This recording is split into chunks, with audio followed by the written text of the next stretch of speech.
Dye's attorney Lisa Peebles is objecting to the ruling that Dye's actions were a hate crime that substantially disrupted campus activity. Stanford ruins the 44th anniversary of the Dome as they upset Syracuse 26-24. So Lake Track is operating this, the first electric tractor in the United States. Patrick Dye is facing a federal charge of threatening to kill or injure another using interstate communications. 541. That's the total amount of yards the Syracuse offense put up today against Holy Cross. A vision coming together. The first fall camp of the Fran Brown era is in the books, and his fingerprints are all over this team. Brexia Lee is remembered as someone everyone enjoyed being around. She was an honors student, the president of the student council at her middle school, and the captain of her dance team. Organizers are expecting around 10,000 people to run in the 15K today. A day after Syracuse University asked pro-Palestinian protesters to move their encampment,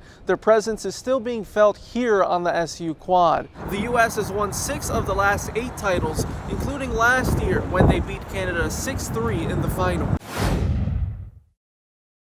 After a tumultuous 10 months, Patrick Dye knows his fate.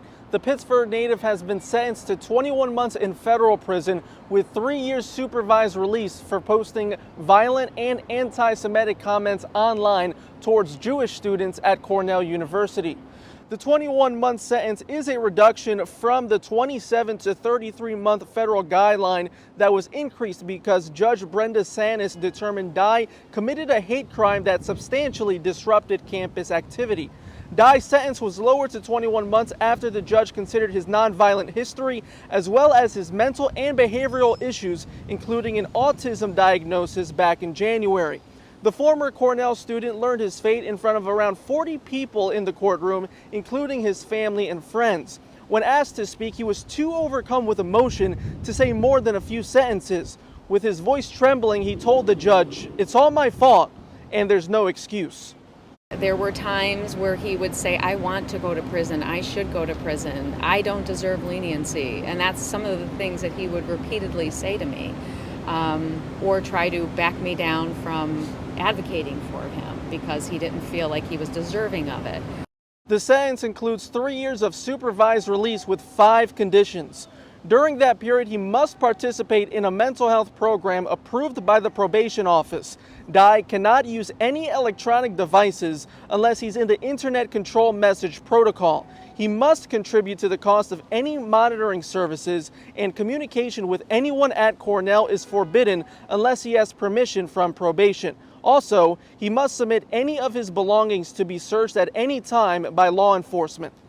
Dye's attorney Lisa Peebles is objecting to the ruling that Dye's actions were a hate crime that substantially disrupted campus activity. She plans on filing a notice of appeal. Back to you. The saying is the game is won at the line of scrimmage. Friday night, Syracuse football lost that battle to the Stanford Cardinal. Stanford ruins the 44th anniversary of the Dome as they upset Syracuse 26-24. Stanford's physicality was evident once the game started. The Cardinal jumped out to a 10-0 lead, the highlight being a one-handed touchdown grab by Alec Manor. Defensively, they pressured Kyle McCord all game. McCord was sacked 4 times and threw 2 picks, one of them a 71-yard pick six to Mitch Lieber. Syracuse was held to 26 yards on the ground, and Aronde Gadsden had just 2 catches for 12 yards. Despite the struggles, the Orange took a late lead after Kyle McCord threw a touchdown pass to Jackson Meeks. On the next possession, Stanford hits Alec Manor again on 4th and 9 to set up the game-winning field goal and give Syracuse their first loss of the season. They out-physicaled us. They had 173 rushing, and we had 26. There's nothing to talk about. That was there. You could see that. Stevie wanted to see that. They played hard. We knew that coming in, that they were going to play hard on film, watching them, and I feel like, like I was just talking about it, we didn't necessarily run the ball that well. And I mean, they were physical on the perimeter too. They outplayed us. They're a good team, physical and disciplined team, and they just came out here and out-physicaled us today. So we just go back and see the mistakes. We definitely could be better in a lot of areas. So Syracuse loses for the first time under Fran Brown and falls to 2-1. They'll look to rebound next Saturday here at the Dome when they take on the Holy Cross Crusaders. From the JMA Wireless Dome, Justin Velazquez, Spectrum News.